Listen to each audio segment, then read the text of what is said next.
Pelabuhan adalah jantung dari perdagangan dunia. Setiap hari, ribuan ton barang berpindah tangan dari kapal ke dermaga, dari dermaga ke kota, dan dari kota ke seluruh penjuru negeri.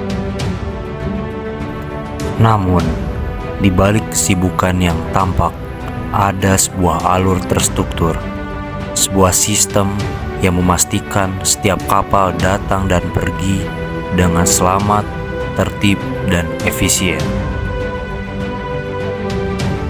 Dalam video ini, kita akan menelusuri satu persatu tahapan operasi kapal di pelabuhan, mulai dari sebelum kapal tiba hingga saat kapal meninggalkan dermaga menuju lautan bebas.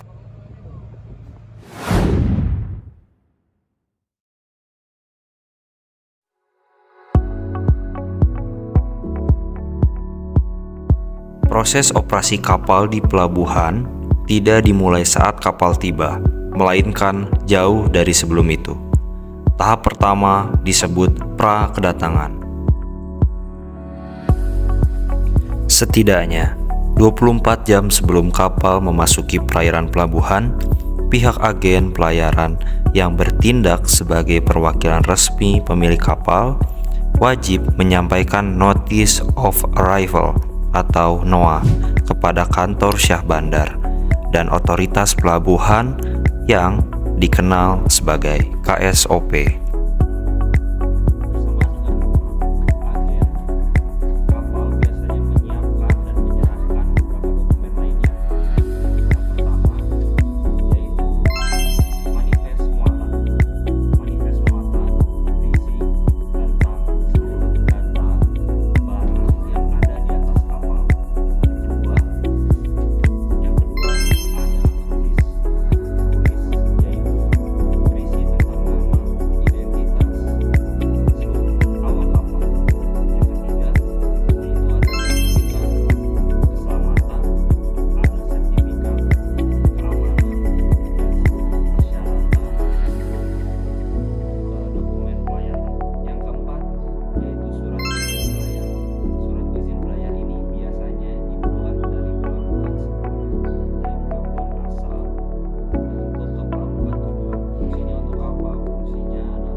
Selain kelengkapan dokumen, kapal juga wajib memenuhi ketentuan ISPS Code, International Ship and Port Facility Security Code, sebuah standar keamanan internasional yang memastikan kapal tidak membawa ancaman keamanan bagi pelabuhan dan negara tujuan.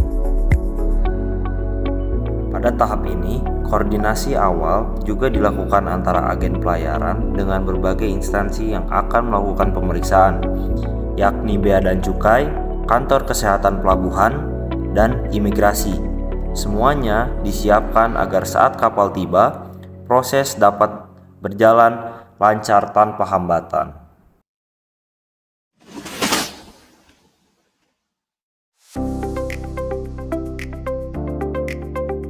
Kapal kini telah tiba di perairan pelabuhan. Namun, perjalanannya menuju dermaga masih memerlukan beberapa tahapan penting.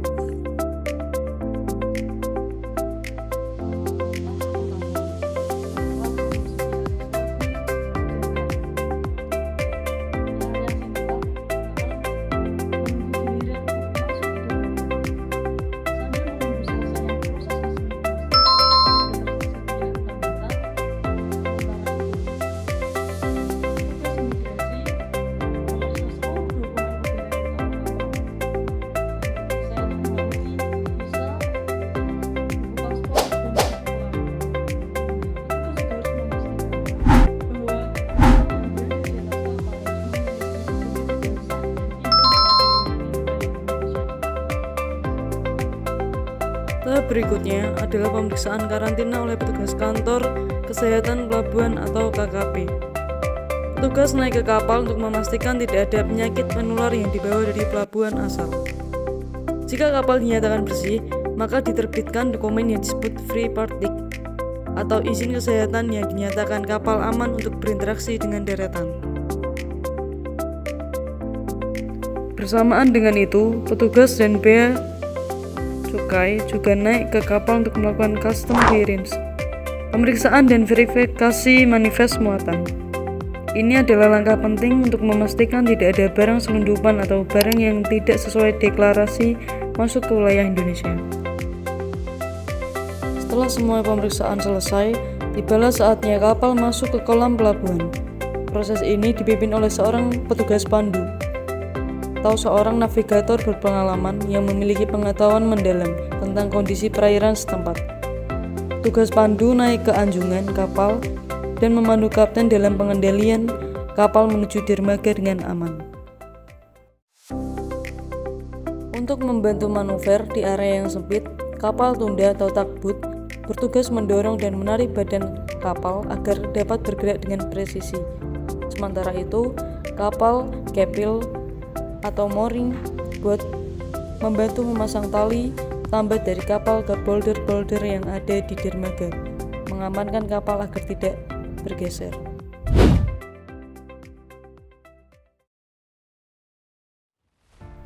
Kapal kini telah bersandar dengan aman di dermaga. Inilah tahapan yang paling dinamis dalam seluruh rangkaian operasi pelabuhan. Tahapan operasi di dermaga. Kegiatan utama yang berlangsung adalah bongkar muat.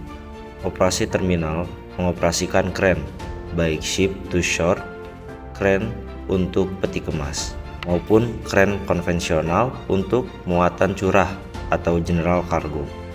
Setiap gerakan kren dikoordinasikan secara ketat oleh tailyman yang mencatat jumlah dan kondisi setiap barang yang dipindahkan. Kegiatan utama yang berlangsung adalah bongkar muat. Operator terminal mengoperasikan kren. Setiap gerakan kren dikoordinasikan secara ketat oleh tailyman yang mencatat barang yang dipindahkan. Muatan yang dibongkar selanjutnya diarahkan ke tempat penyimpanan sementara seperti kapal darurat atau gudang tertutup. Untuk muatan kendaraan kargo di sini menunggu untuk diambil oleh pemiliknya setelah proses kepabeanan selesai. Selagi bongkar muat berlangsung, kegiatan lain juga berjalan secara paralel.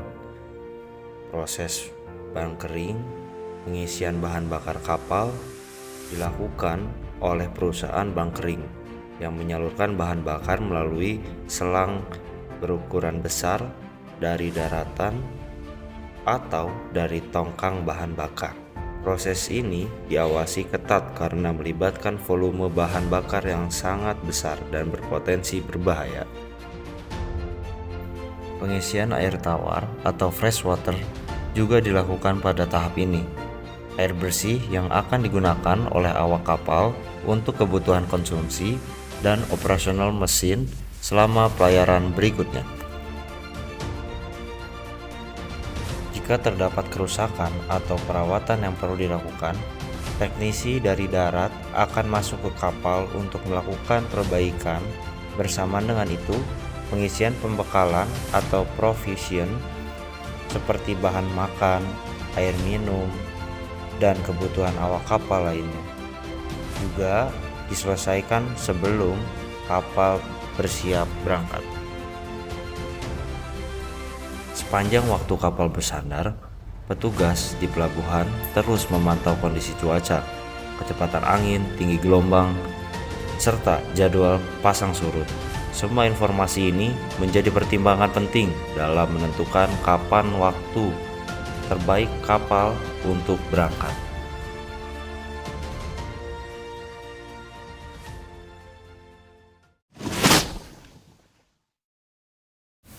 Seluruh kegiatan operasi di dermaga telah selesai. Kini kapal bersiap untuk meninggalkan pelabuhan. Namun, sama seperti saat kedatangan kapal, proses keberangkatan pun tidak boleh dilakukan secara sembarangan. Ada tahapan resmi yang harus dilalui. Untuk langkah pertama adalah pengajuan surat persetujuan berlayar atau SPB kepada Syah Bandar. SPB adalah dokumen resmi yang menjadi tiket keberangkatan sebuah kapal. Tanpa SPB, kapal tidak diperkenankan meninggalkan pelabuhan dalam kondisi apapun. Sebelum SPB diterbitkan, petugas Syah Bandar melakukan pemeriksaan akhir yang menyeluruh. Mereka memverifikasi bahwa seluruh dokumen kapal lengkap dan valid, jumlah awak kapal sesuai dengan ketentuan keselamatan, dan muatan telah diamankan dengan benar, serta semua peralatan keselamatan seperti skoci, life jacket, dan alat pemadam kebakaran dalam kondisi yang siap pakai. Setelah semua pemeriksaan dinyatakan memenuhi syarat, Syah Bandar menerbitkan dan menyerahkan SPB kepada kapten kapal. Dengan dokumen ini, kapal secara resmi diizinkan untuk berangkat dan meninggalkan pelabuhan. Proses pelepasan tambatan pun dimulai. Tali-tali yang selama ini mengikat kapal ke dermaga dilepas secara bertahap dan terkoordinasi. Kapal tunda pun kembali bertugas, kali ini untuk mendorong kapal keluar dari posisi sandar dan mengarahkannya ke alur pelayaran. Selanjutnya, petugas pandu pun kembali mengambil posisi di anjungan memandu kapal melewati alur pelayaran keluar pelabuhan dengan aman. Ini adalah momen yang membutuhkan konsentrasi penuh karena ruang manuver di kolam pelabuhan sangat terbatas. Di titik tertentu yang disebut pilot boarding ground, petugas pandu turun kembali ke pilot boat dan kapal pun mengambil alih kendali penuh. Laporan keberangkatan dikirimkan kepada otoritas pelabuhan dan pelabuhan tujuan berikutnya. Kapal kini bebas mengarungi lautan dan berlayar secara aman.